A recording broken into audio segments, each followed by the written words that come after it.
नमस्कार प्रिय दर्शकों। आज के क्लास में हम समझेंगे उन्नति विवाह के बाद कब होता है, किस प्रकार की ग्रह स्थितियां बनी हो, ग्रहों का कॉम्बिनेशन किस प्रकार से बनेगा तो कार्य क्षेत्र में उन्नति विवाह के बाद संभव होता है। अब विशेष उन्नति आप इसको समझिए, क्योंकि विवाह से पहले भी जातक कार्य कर ही रहा होता है, लेकिन उसके कार्य क्षेत्र में विशेष उन्नति विवाह के बाद के भी योग बनते हैं कभी कभी। तो कुछ ग्रह स्थितियां इस प्रकार से बनती हैं तभी जाकर यह संभव होता है।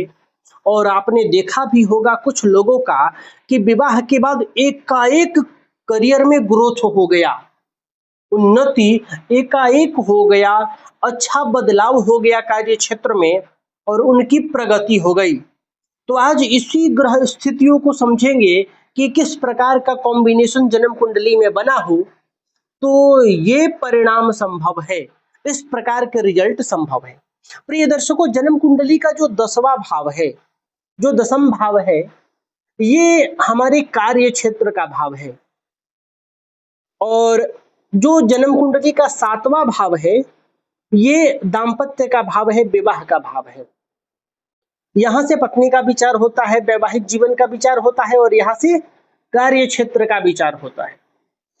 तो जब इन दोनों भावों का आपस में संबंध बन जाए किसी भी प्रकार से, यदि इन दोनों भावों का आपस में तालमेल बैठ जाए तो समझिए कि विवाह के बाद उन्नति हो। अब आपसी संबंध इन भावों का किसी भी प्रकार से बन सकता है। जैसे यहाँ का मालिक 10वें भाव में चला जाए, 10वें भाव का जो स्वामी ग्रह है वो 7वें भाव में आ जाए, या 10वें भाव का जो मालिक है 7वें भाव का जो मालिक है, दोनों एक साथ बैठे हो, एक दूसरे पर दृष्टि डाल रहे हो, एक दूसरे के राशि में बैठे हो। ये तमाम तरह की स्थितियां हैं जो दोनों में समन्वय स्थापित करता है, यानी दोनों भावों का आपसी समन्वय बनाता है। तो यदि इस प्रकार की स्थितियां बने, जैसे कि मान लीजिए उदाहरण से यदि हम कोई लग्न की बात कर ले तो चलिए आज मेष लग्न की ही कुंडली बना लेते हैं। तो 1 2 3 4 5 6 यहाँ 7 हो जाएगा, 8 9 10 11। अब यहाँ 10वें भाव के मालिक हो जाते हैं शनि और इसके साथ साथ 7वें भाव के मालिक हो जाएंगे शुक्र। तो इन दोनों का आपस में किसी भी प्रकार से संबंध बन रहा हो, समन्वय बना ले। अब मान लीजिए कि शनिदेव इसी भाव में बैठे हो, शुक्र इस भाव में बैठ जाए, तो एक दूसरे के राशि पर हो गए, एक दूसरे के घर में हो गए।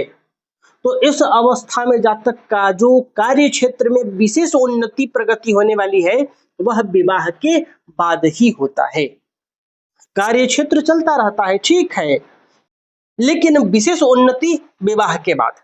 या दोनों ग्रह एक साथ बैठे हो, या तो इसी भाव में बैठे हो या इस भाव में बैठे हो, या एक दूसरे पर दृष्टि डाल रहे हो। आप यही मत देखिएगा, आप यहां भी विचार कर लीजिए कि मान लीजिए कोई ग्रह किसी भी भाव में बैठा है, कोई ग्रह किसी भी भाव में बैठा है, तो भी ये स्थितियां बन जाएंगी।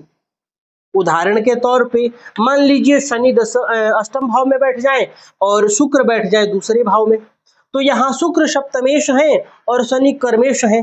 तो यहाँ जो इनकी दृष्टि बनेगी समसप्तक संबंध बन जाएगा, एक दूसरे पर दृष्टि होगी। तो इस अवस्था में भी यह संभव है कि जातक का जो उन्नति होगा कार्य क्षेत्र पर वह विवाह के बाद हो।